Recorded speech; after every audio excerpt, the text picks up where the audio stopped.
Hey everybody, what's up? It's your girl Jay. Welcome back to my channel. So today I was just kind of feeling like sharing some personal things. And so I decided, maybe me sharing things about things that are going on with me can help some of my other girlfriends out there that are maybe struggling and don't know how to cope with a situation or are going through maybe something similar to what I'm going through. And I'm hoping that maybe sharing and opening up can help somebody. So before I get started, the one thing a lot of people ask about my nails all the time. And so just to kind of break the ice a little bit, I just want to show everybody what I got going on for my nail situation.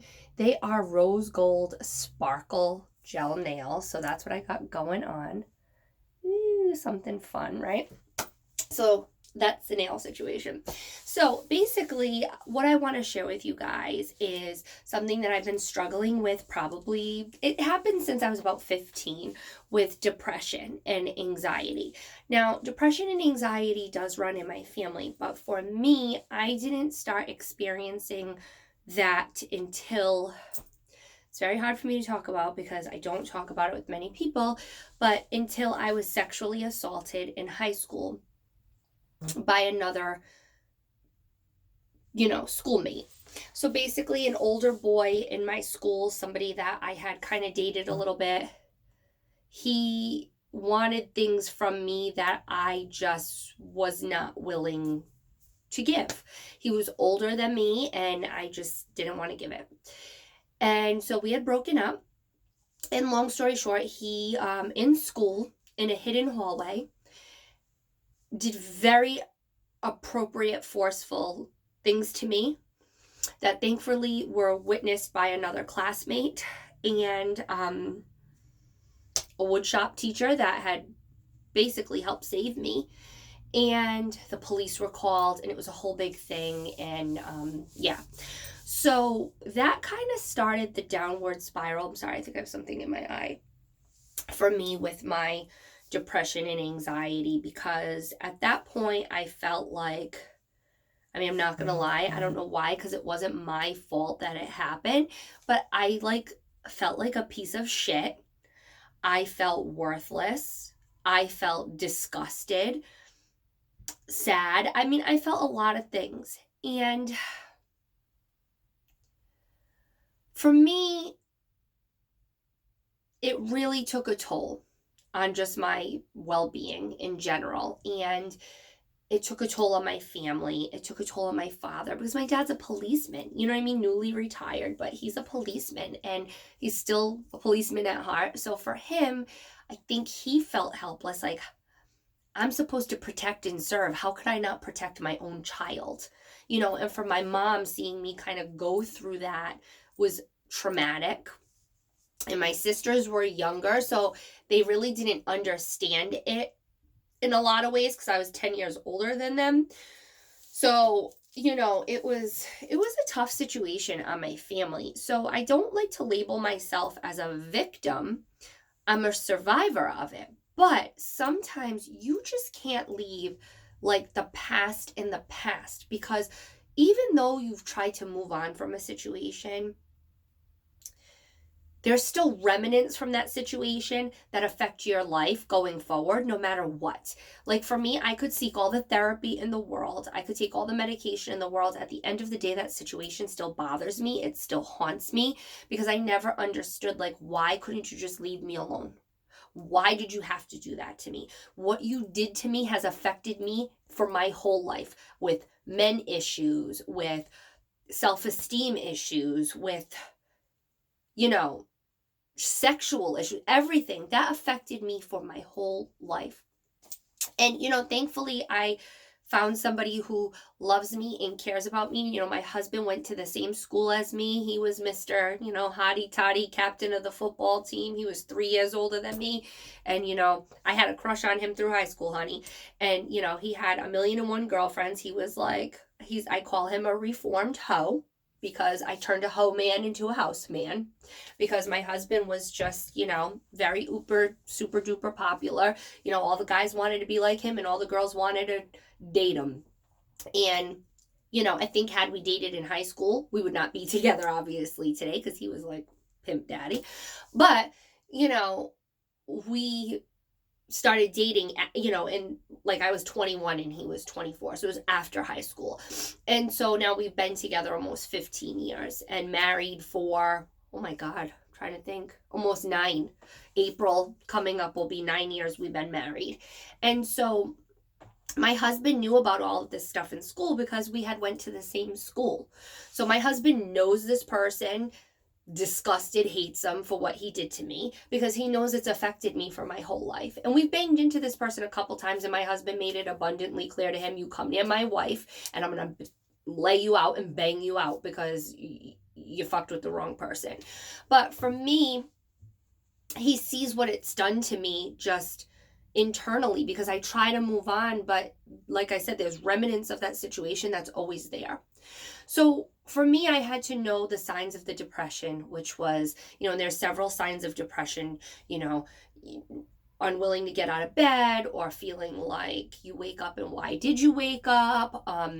You kind of like retreat to yourself. You're very, you close yourself off from people. Maybe you only talk to a certain handful of people, and everyone else you close off from me. That's still reminiscent to this day. I don't really talk to anybody I went to high school with. Like, that to me is the worst memories of my life, and I don't care to associate. So for me, I talked to a couple of girls that I graduated with in class because their daughters go to my daughter's dance school. And so I talked to like maybe 2 or 3. Mostly the friends that I have are like my husband's class of friends. That were a little older than me, that were my husband's age, and we hang out, and the girlfriends and the wives and the guys, we hang out. But on a daily basis, I really only talk to, like, other than my sisters or my mom, my 2 best friends. And that's it. My friend Danielle and Elise, realtor mom. And that's it. And I talked to a couple people, in between. And, I talked to my girls in my Facebook group. But other than that, I mean, I have moments where I would call people and talk to people all the time. And I have moments where I completely just shut myself off. I can't help it. That's part of the depression. So that's definitely one of the signs of the depression. Other signs are just sometimes weight gain or weight loss, because some people eat when they're depressed. Some people don't eat when they're depressed. Different things like that. Restlessness, loss of sleeping, things like that. So for me, I've sought, treatment. I've went to therapists, psychiatrists. For me, I just need to deal with it in my own way, which I'm comfortable with dealing with my primary care physician and opening up and speaking to her. And then we don't discuss what's going on and talk about it. And then she treats whatever she feels is needed. So for me, it's completely okay to be honest and say, you know what, I'm on Lexapro. I take anxiety and depression medication because it helps me get through my everyday life. Hi. Oh, I'm doing a video. Can you go downstairs? Daddy's down there, okay? Thank you. This is what happens in my video. Sorry. And then recently with an incident at work, I've been getting harassed by an individual that treats me like a complete piece of shit. And for 2 years, this man, who's quite older than me, quite frankly, maybe should get a life, just like picks on me. People doing the same things, but it's like I'm only the problem. It's never anyone else because they have his political affiliations or people he knows. And so it's became a very hostile work environment. And it finally came to a head the other week. And I damn sure stuck up for myself, because as a woman who already has issues with men and feeling a certain kind of way and very vulnerable, I need to let this guy know, like, you're done now. You're done. I am done with you. Keep pushing me, and we're going to take it to the next level, because I'm not playing no more. So that was a big deal for me. But then what happened was the next day I wound back up in my doctor's office with a full-on breakdown. And so after we talked about it and discussed things, now I'm going on another med in conjunction with my Lexapro to kind of help me to just like deal with everything right now. And, a lot of people say, oh, don't do medication, do CBD. This is what I say about this. If you're struggling with depression and anxiety, you need to do whatever works for you. If you've tried every med under the sun and they are not working for you and you want to try CBD, by all means, try it. My sister has anxiety and she does CBD. But I think depression is a whole nother ball of wax that CBD just can't help. I've tried so many different meds, and Lexapro is the one that works for me the best. I've tried meds that just made me like a zombie. Like, you could call me every name of the book. You could do whatever you want. I'd be like, I didn't care. I had no emotions. I didn't cry. I didn't whatever. And that's not how you want to be when you're a mother. I want to still have emotions. I want to still feel like Jay, but a better version of me. So the Lexapro for me has worked. It may not work for everybody, and that's okay. There's several medicines out there that can help treat you, but for me, that is what worked. And, I just think, like, right now, too, losing my grandmother, like, that's a grief that is going to take a long time for me to deal with. I just can't wrap my head around her not being in my life. She was in my life for all of this. And so was my mother, obviously, and my dad and my sisters. But, my grandmother, I always say she was like my best friend. She knew the good, the bad, the ugly. And I told her everything. So for me, my grandmother was always there for me. So losing her is losing a mother figure. It's losing a best friend. And it sucks. Also, we have some other things that are going on within our family. With my cousin's health, and that's really upsetting to me because she's awesome and I really feel just awful for what she's going through. And so all of this combined has just festered into me, where it's like the depression is starting to creep back up, and just when I think maybe it's suppressed a little bit, it has now gotten worse. And so, that's my daughter screaming. At some point my husband will get up.